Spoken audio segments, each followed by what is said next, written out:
until we realized that the signal was broken. So that's an example of a really bad long traffic signal. What's better is to have short traffic signals like these two examples in Cambridge. These signals decrease delay for all users because it's less likely that you're going to have to wait a long time for a traffic signal to change, and they're more pedestrian and transit friendly. And that's because transit vehicles, while they can drive as fast as cars, unfortunately, they aren't able to go a constant speed because they have to stop and pick up and drop off people at bus stops. So oftentimes on a bus, you'll pull up to a green light and you'll get to go through, but then you'll have to pull over and wait for passengers to load and unload. And by the time you finish loading and unloading, when you get back into main traffic, the traffic signal is red. If you have a short traffic signal cycle, you won't have to wait long before the light turns green. But if the signal is longer, then unfortunately, you might be stuck there for 4 minutes. And that's how buses become late. And the video I attached that's playing right now and is about to stop is just a video of a 60-second traffic signal in Cambridge.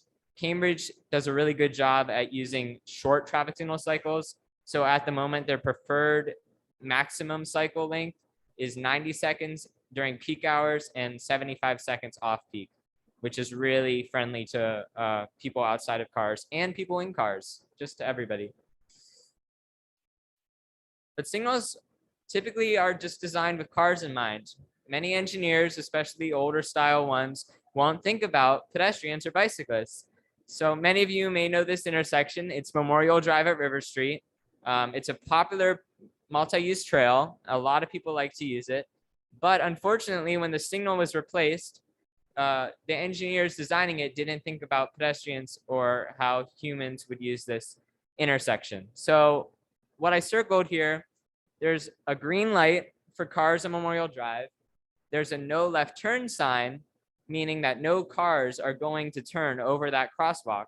But the crosswalk has an orange hand, and you're not allowed to use that crosswalk if you're a pedestrian or bicyclist right now. So I was actually biking here on Tuesday with a friend, and when we pulled up to the light, I went through knowing that I had a green light and there was no conflicting traffic. But my friend behind me waited and was like, you just ran a red light. And I explained to her that the signal was timed really poorly and it just was unfair. And the reason it's timed like this is because the signal controllers that control the traffic signal make the pedestrian phase a child phase. That's what it's called, a child phase. And it can only operate when the corresponding phase, which in this case is a southbound left turn phase, operates. It can't operate individually on its own. It has to be followed by a parent phase that is a vehicle phase. This reduces the efficiency for pedestrians to benefit vehicles, and the benefit is minuscule. What's better is to have each phase be parent phases, each of them to run individually. Last summer, I was able to visit some family and friends in the Netherlands, and when I visited where I was staying, there was a traffic signal intersection. And one day I came in the morning, there wasn't that much traffic around, not a lot of pedestrians. I clicked the button to cross the street, and I was given a walk sign with a leading interval, and then cars were turning, yielding to me. But later in the day, I came back to the same intersection, and I clicked the button, and there were other pedestrians around. And instead of giving me that walk sign, it gave everybody a walk sign at the same time, known as an exclusive pedestrian phase. And we don't actually see this at all in the United States, this type of unique phasing, even if it could really benefit pedestrians. Because if you think about it, when you have not a lot of pedestrians around, when you have a leading pedestrian interval, which is basically a head start for pedestrians. So in this photo, this is a photo from Arlington, you can see that the pedestrians get a head start and then the cars get to move at the same time. When you have that type of phasing, then it gives vehicles a lot of time, but it doesn't protect pedestrians as much, and vehicles don't have the right of way to turn right, they have to yield. But when you have an exclusive phase, vehicles can go at any time, and then pedestrians get their own phase to cross in any direction. So it really is context-based based on which type of phase you want. And that's why the Netherlands system that I encountered and learned about was so much better, because it adapted. Signals here in the United States, they don't do that. The signal I showed on the last page, it runs a set cycle 24/7, no matter what the traffic is. And that doesn't really work because if you're there at 12 p.m., you're going to encounter a very different situation than if you're there at 3 a.m. But something interesting about the leading pedestrian intervals and exclusive phases is that those were often thought to be the only two types of phases. You either give pedestrians a concurrent phase where they don't have protection and it's easier for vehicles, or you give pedestrians an exclusive phase where they get to go at once, but the pedestrian and vehicle delay increases. Luckily, traffic engineers thought of a solution to make this better for everybody, and it's known as signal separation. If you've ever biked or walked in Cambridge or Somerville, you may have encountered this type of phasing. Basically, it means that the walk sign that is concurrent, which means at the same time, is protected because there's a red arrow and no turn on red sign that prohibits vehicles from crossing over that movement. So they are not allowed to turn while the pedestrians and bicyclists are going, but it doesn't take up the same amount of time as an exclusive phase because some cars can still go, just not the ones that would endanger the pedestrians. This is an intersection of Massachusetts Avenue and Mystic Street in Arlington that has this in every direction. And as you can see, there's a red arrow right up there, and the bikes have a green light, and there's a walk sign to the, just off out of frame of the photo. This is really smart engineering and best practice because it reduces the conflicts between users. It's increasing the comfort for vulnerable road users who don't have to worry about drivers not yielding to them and being very aggressive. And it benefits the drivers as well because it gives them a protected, dedicated phase that allows them to go without having to worry about yielding to bicyclists and pedestrians. And that reduces stress, and stress-free drivers are safe drivers. In this photo I attached, you can see a bus, and this bus made it through the green light. And at this intersection, that doesn't happen very often.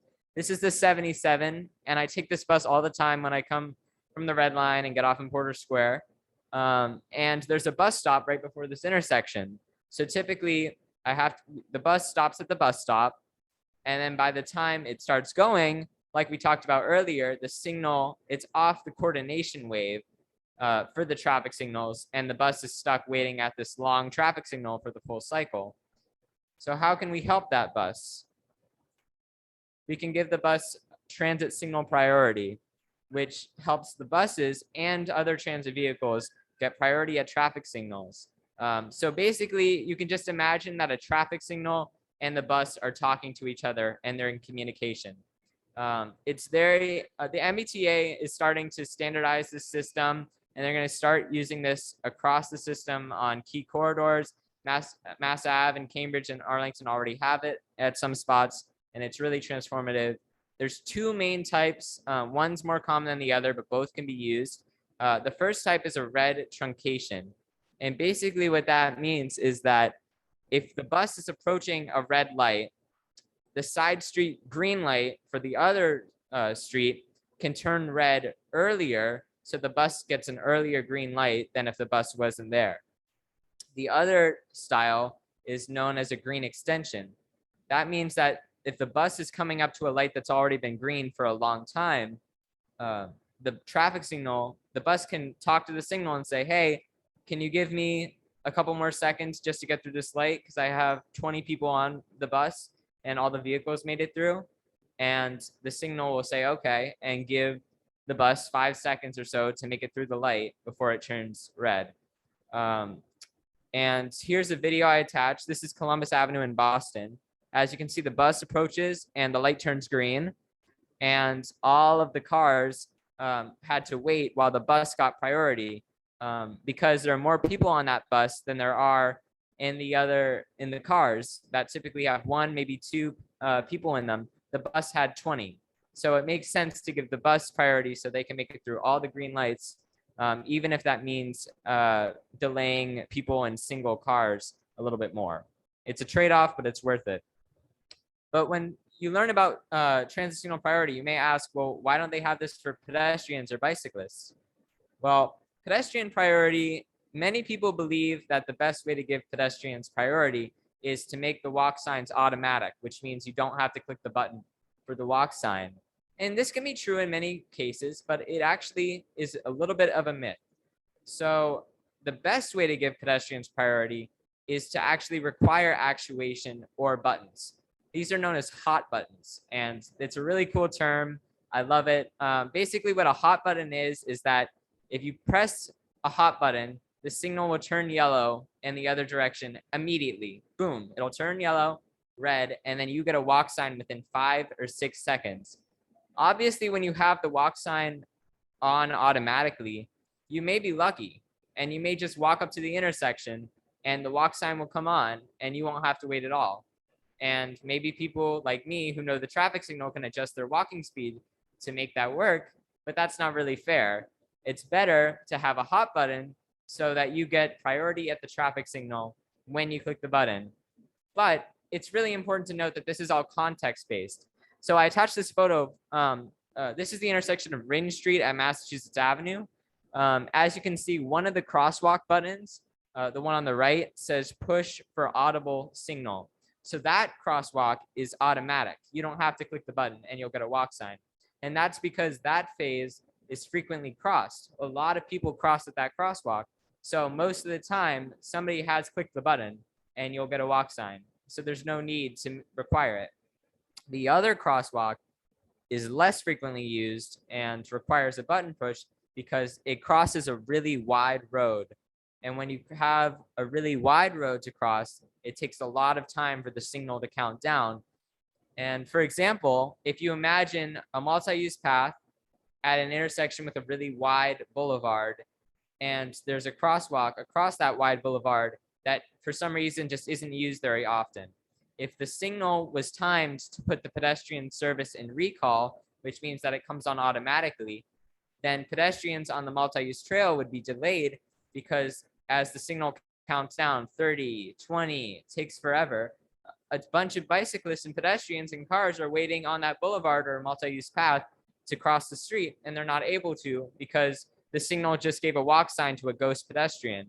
And that could create danger because what we learned earlier is that long cycles are dangerous, and a bicyclist or pedestrian is more likely to run that light and get into a crash, which would be really devastating. So that's why recall is sometimes good and sometimes not.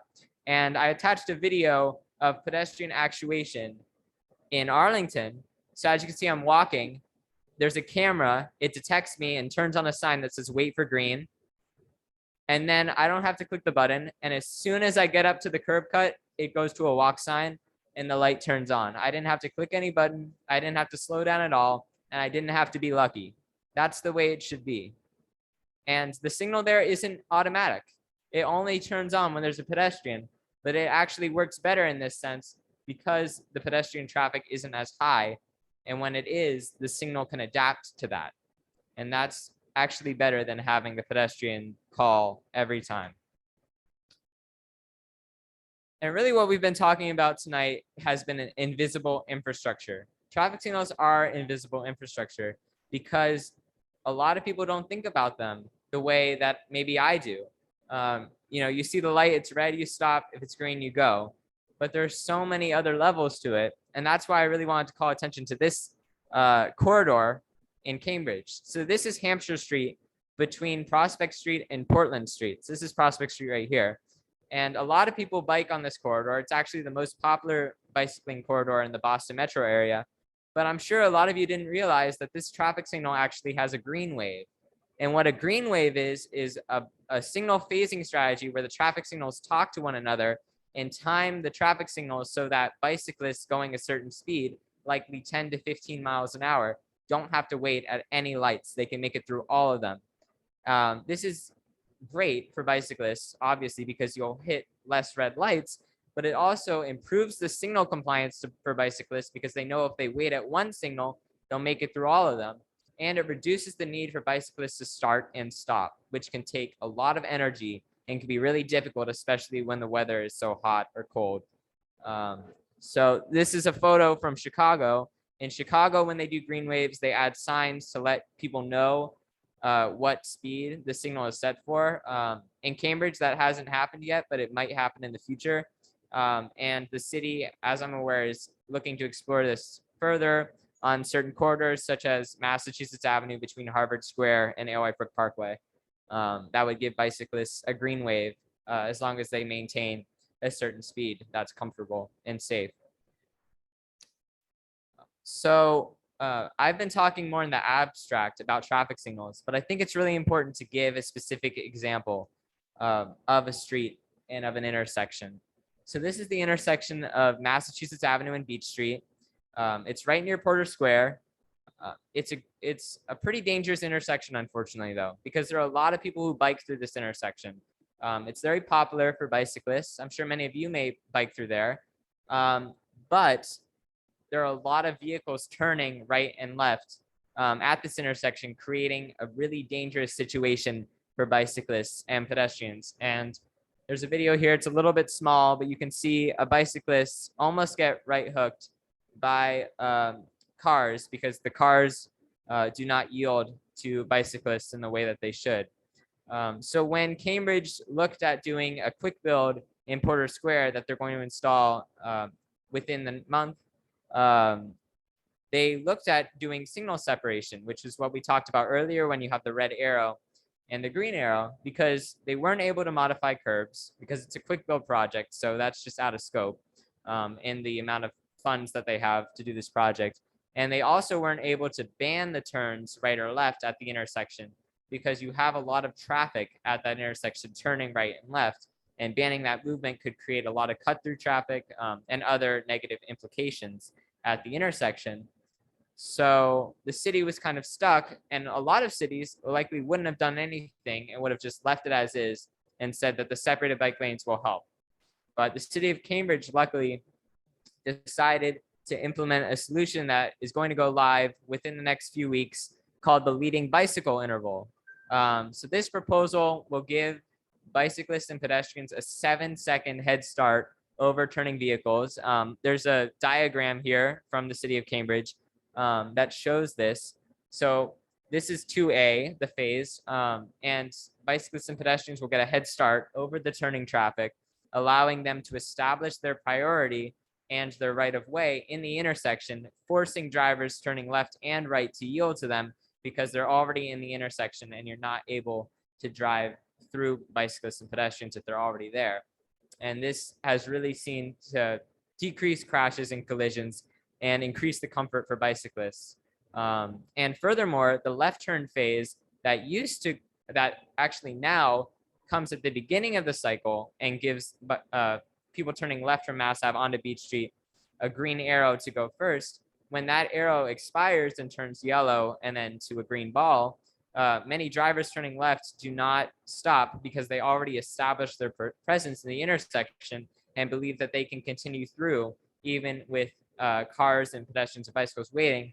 And what this proposal does is switch it so that bicyclists and pedestrians who have the right of way get that priority at the intersection that allows them to enter and go through before the cars turn. And the left turns get a green at the end of the cycle, allowing them to clear out of the intersection. And here's a video of that from the Netherlands. As you can see, the bicyclists get a green light. They start going through the intersection, and then the car signal turns green and cars are allowed to yield. And that'll happen probably within a month at that intersection with some other improvements. And it's really exciting. And it's just one example of how traffic signals can really improve safety at the most dangerous places along bike lanes and sidewalks, intersections, especially signalized ones. So with that, that's the end of my bike talk. Thank you so much for listening to me. I hope you learned a lot. And if you ever see me at a traffic signal in the Boston area watching it, say hi. Maybe I'll have something interesting to say about it. Happy to take any questions. So thank you so much.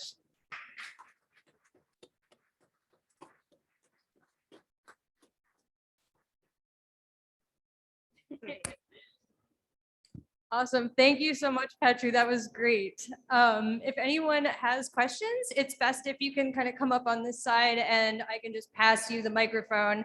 So if anyone has any questions, if you want to make your way up here, unfortunately, I cannot bring the mic to you because we are tethered to the computer.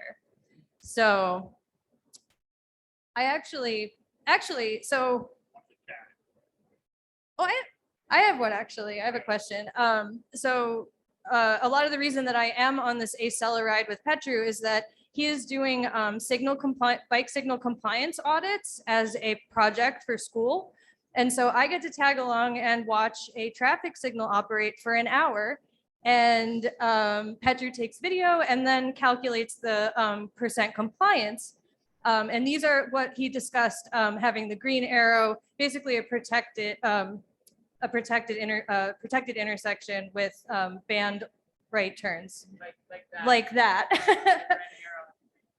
So my question is, I know you've got some that have really low compliance, meaning a lot of drivers run that no turn on red across a bicycle's right of way.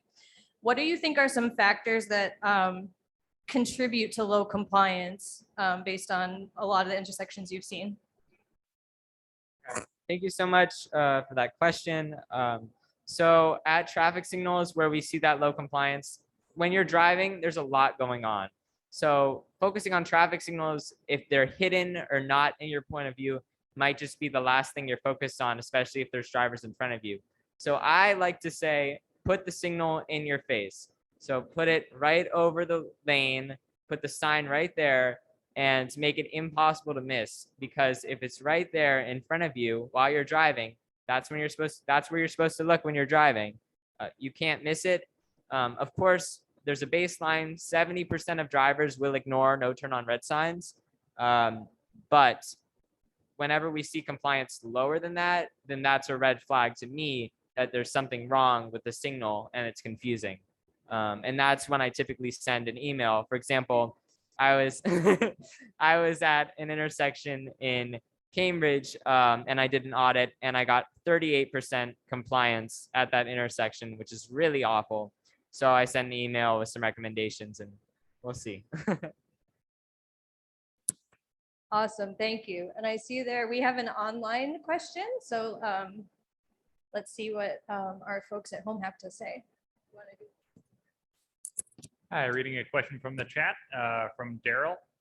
Would like to see more info about the bus priority signal in action, again, with the breakdown of what the signal tree looks like, as well as what the signals mean to the bus driver. Are other road users supposed to use these signals for anything, or are they only for the bus driver to understand and follow? I didn't get the second part of the question.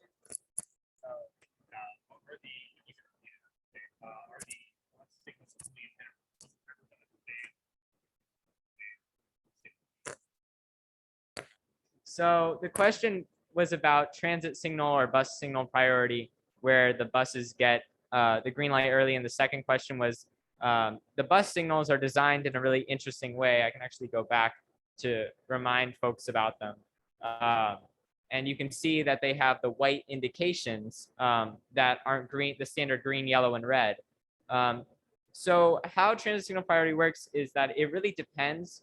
There's something known as the strength of the transit signal priority, and that's how effective it is. So the best case scenario is that when the bus comes up to the intersection, it can change right away. But unfortunately, that's often not the case because of pedestrian phases. That can take a long time to turn to a don't walk sign because they have to clear out. And that's a problem that's really unique to North America because we have those wide roads. So if you have a pedestrian clearance phase that's 25 seconds or so, when a bus is approaching, if the bus is approaching and the signal can communicate with it around 25 seconds in advance, then sure, the bus will get a green light right away, but often that's not possible. In the Netherlands, most crossings are multi-stage, which means you take them at different times and they're shorter. And it's much easier to predict when a transit vehicle is going to enter an intersection 10 seconds before than 25 seconds before. As for the bus priority signals, they are meant to not be understood by drivers. That's why you're not taught about them in driver's ed, because they're specifically for buses. But I guess I'll tell everybody, if it's a vertical bar, that means that buses get a green light. If it's a triangle that might be flashing, that means a yellow. And if it's a horizontal bar, maybe it might be red, depending on where you are. That means that the buses can't go. But if you see a bus vertical arrow and the light's red for you, don't go because it's not your turn. Awesome. Aaron?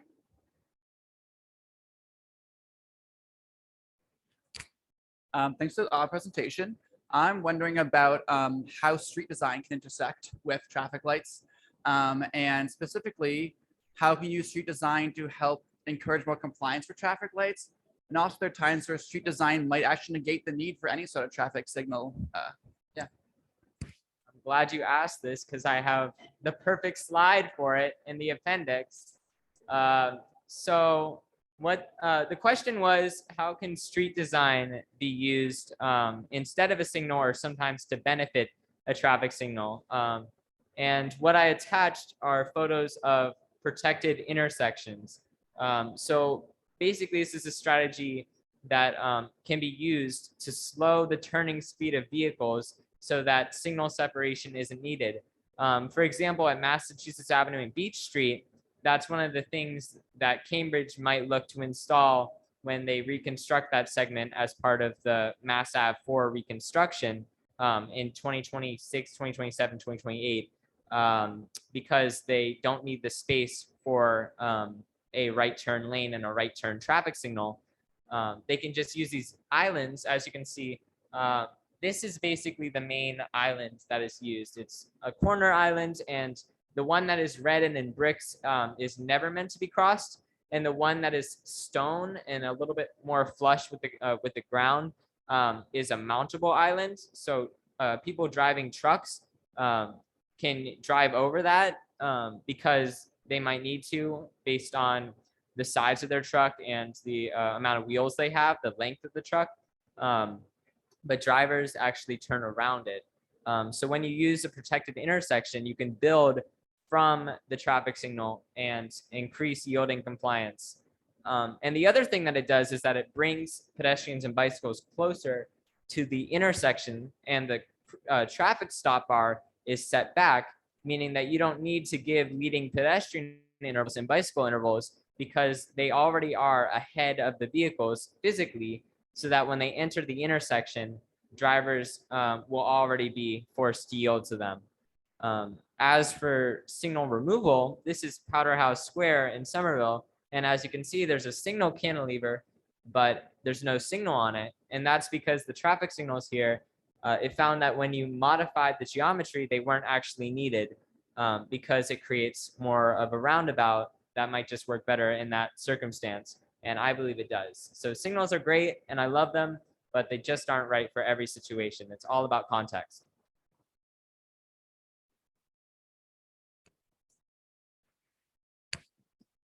Hey, Mark. Hi, Petru. Thank you for that awesome presentation. So one thing we faced in Somerville with leading pedestrian intervals is that they're not so kid-friendly for free-range kids who are going to school, and that parents don't feel having kids go concurrently with cars or turning cars a good idea. Do you have any tricks or recommendations around dealing with that, or do you just go to an all-walk exclusive phase? Well, thank you for that question. I think that's something that we all have to look about. And like I just said, context matters. So if you have a school near an intersection, leading pedestrian intervals may just not be the safest option. But one thing that's interesting that Montreal does is that they have a way that the traffic signals, the buttons, if you press them for 5 or 4 or 3 seconds, the signal will release an audio that's different. And when the walk sign comes on, you don't just get a leading interval. The entire phase is exclusive just to you, and you get across without having to worry about turning vehicles. So that's something that also could be looked at, and that's known as an extended push. It's really unique, and it's also really intelligent.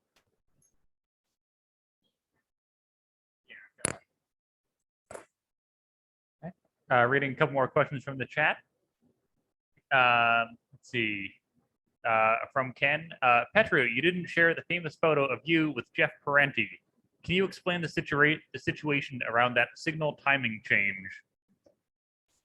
I'll go back to that slide. So this photo right here, the person in the cabinet is the chief engineer of DCR, who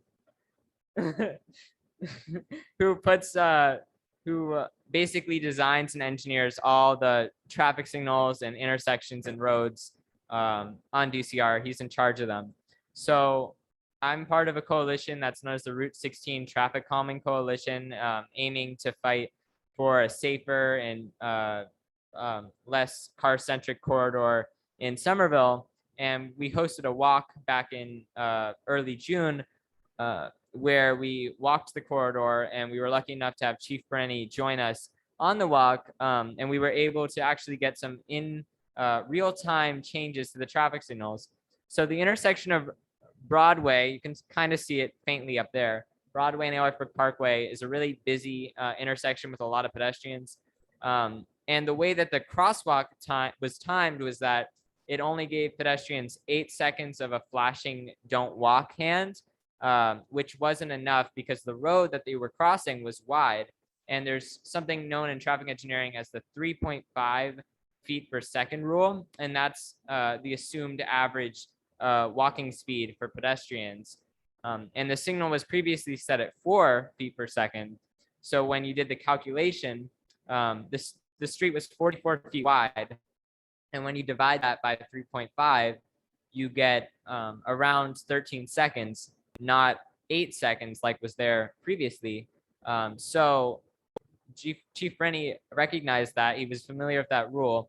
And he went into the cabinet at 2 intersections, not just this one, but also at Boston Avenue, and increased the time of the flashing don't walk to represent the standards, meaning that people have more time to cross that intersection every day, which is really nice because a lot of elderly people cross at that intersection and they have a slower than 3.5 second walking speed. So even if they started on the walk sign, they might not make it across. So this allows them to make it across safely and not have to worry about vehicles running into them. A couple more for the chat. And by the way, anyone in person, come on up if you have questions as well. Next from the chat, Bernard asks about the right turn on red compliance. Do you think the allowing of turn on reds at a majority of intersections impacts compliance rates? So that's actually something I've wondered to myself too, because in a lot of places, for example, in Arizona or Oregon, right turns on red are the standard and those signs are less common. So one may believe that maybe when there is a sign, one would maybe respect it a little bit more than here, where we have no turn on red signs at 95%, 99% of intersections. So right turns on red are less common. And I think it goes both ways, right? Because if you're not used to seeing no turn on red signs, you're not checking every intersection to see if there is one. So in Oregon, there might be a sign and you have to make it really large and make it really clear to drivers you're not allowed to turn right on red because most drivers aren't looking for that sign. But here in Massachusetts, most intersections look for it. So when I drive, I look if there's not a sign, and that's what I look for. But it also really makes you consider about the rule in general, because we do have it at so many intersections. In Massachusetts, it probably would make a lot of sense to flip the rule so that there's only a sign if drivers are allowed to turn on red, not if they cannot. Because if we have 95% of intersections not allowing right turns on red, then wouldn't it make more sense to just have 5% of intersections that allow it with signs that say right turn on red permitted after stop, which is what the system was until 1980. So thanks. Actually, first I'll take the liberty of asking one myself. Why not? You talked about a few different examples of signals from different cities in the area. Could you talk about what the kind of different philosophies are that you've seen in Somerville, Cambridge, Boston about signal compliance, and if you prefer the strategy of any city? You might get me in hot water with this question, but generally Cambridge has the I don't know if people heard the question, I'll repeat it anyways. It was asking about the signal, the way signals are set up across the Metro Boston area. And what I found is that Cambridge has the best traffic signals in most cases. The signals have really short cycles. Yeah, go Cambridge. The signals are generally 90 seconds, sometimes less. Even at the new Inman Square, which is a crazy complex intersection. There's 5 legs to the intersection, a lot of movements that need to happen, and they found a way to get it to 90 seconds, which is incredibly impressive. So Boston and Somerville, that doesn't mean they're not doing great things with signals, and there might not be more to come. But generally, right now, I think that Cambridge has the best signal policy in the country. I can easily say that. They've been implementing strategies like leading pedestrian intervals for years before they were common. And they always take creative solutions such as that leading bicycle interval at Beach Street really seriously. And having that signal intelligence is really key to making their streets safer. Thanks, Petru. Now I will actually read a question from the chat. Ken asks, Petru, if you were chief of signals in Boston, how would Boston be a different city to navigate for pedestrians, cyclists, buses, and cars? Sorry, Ken said if, but I think he meant when.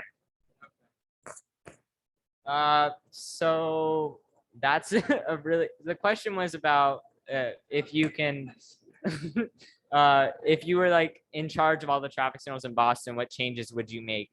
The first one that comes to mind is add no turn on red signs to every traffic signal with a red arrow, because for some reason BTD believes that a red arrow means no turn on red, which isn't true in Massachusetts. Fun fact, but I guess what I would do is I would really take a look at every traffic signal and think about how it's working, and if the cycle needs to be that long, because I've definitely waited at traffic signals that can be really long in Boston, and it can be really frustrating. And also just yesterday, I was biking on Beacon Street in Boston, and it's one of the few east-west routes in Boston that are safe for bicyclists. It's really popular. But there was a sign, one of the green wave signs, except it said signals are set for 25 miles per hour. I cannot bike 25 miles per hour. So that meant that every 2 traffic signals, I was stuck waiting for the entire traffic signal light to phase. So I think what I would do is I would set the signal for 12 miles per hour, like Chicago did, because it's one of the only east-west routes that's safe for bicyclists. So I think it's fair that that is a total bicycle-oriented route, and the other streets can be more car-centric with the 25 mile per hour coordination. But there's a lot of interesting things you can do with the way signals are timed and how they're connected. But I would just try to make them a little bit more ped and bicycle friendly, because I think Boston is still trying to fight congestion, and Cambridge's policy is that slower speeds are actually safer, and that they only prioritize delay for buses or bicyclists and pedestrians. And I think that I would adopt a similar policy in Boston if I had the opportunity to.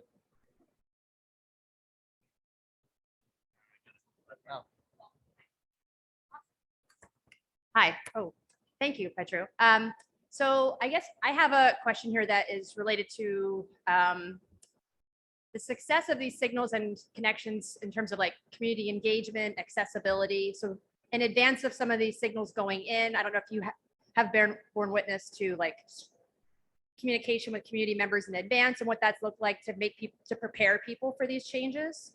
And then once these changes happen, thinking also about accessibility in terms of like the diversity of our communities in terms of language. I know you were giving some examples of where like audio messages come up, and if, you know, there are people who don't speak English, like how are we really creating accessibility across? So if you could speak to that a little bit, sort of a 2-pronged question. Well, thank you so much. I think that's such an important question. It's something that I think about all the time, because traffic signals, maybe in one sense, you could think that it's nice that they're so inaccessible because you can change them without people knowing how to complain. But I actually think that's a bad thing. So the intersection at Mass Ave and Beach, the previous slide, it showed a photo from the city's slideshow that actually explains what the phasing is going to be like. without having to show a full signal plan, which if you've ever seen one, looks like this. It is basically a giant spreadsheet in crazy diagram that takes forever to read. But I enjoy reading them for some reason. So maybe I'm crazy. But basically having those slideshows in multiple languages and basically walking through how the signal is going to operate with those arrows, I think that's one of the better ways that we can engage community members on traffic signals. But I don't even know if that's enough. I think that traffic signals are still, and honestly, the entire traffic signal profession is just really confusing to a lot of members of the public. And I think that we have a lot of work to do when it comes to accessibility into that field. As for the other accessibility with language barriers, those audible pedestrian signals that I was talking about can actually be programmed in multiple languages. So you may notice in Cambridge, this is just a really unique example, all of the flashing yellow light pedestrian signals, if you click the button, it'll say that message first in English and then in Spanish.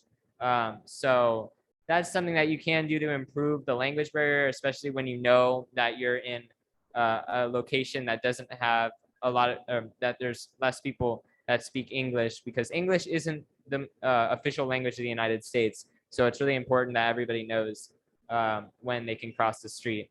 And that's why it's good that traffic signals, like the pedestrian signals, don't use text anymore like they used to. They used to say, don't walk and walk. And now it's a hand and a man symbol that is more universal for understanding.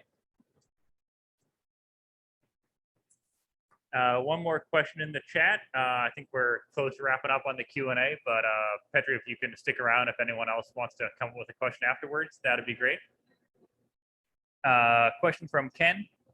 Traffic signals are great, but in the absence of traffic enforcement, they are less effective. What are your thoughts on automated enforcement? So I am pretty pro automated enforcement. I think that I need to do a lot more research on them, because there are very valid concerns that some communities may have about mass surveillance and how that could be used as a negative effect. But I think that overall, the idea of knowing that when somebody drives through a red light, they will be ticketed will really increase compliance of the signal.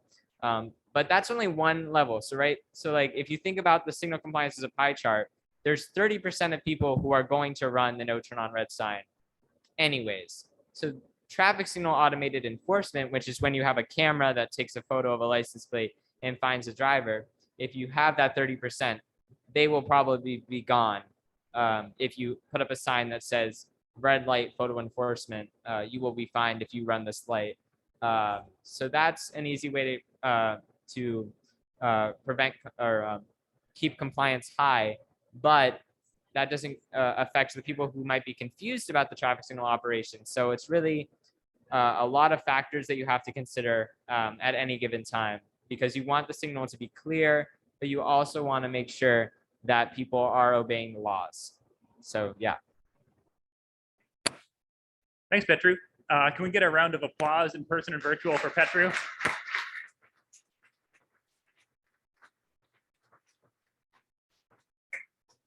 Thanks, folks. A couple of closing logistics.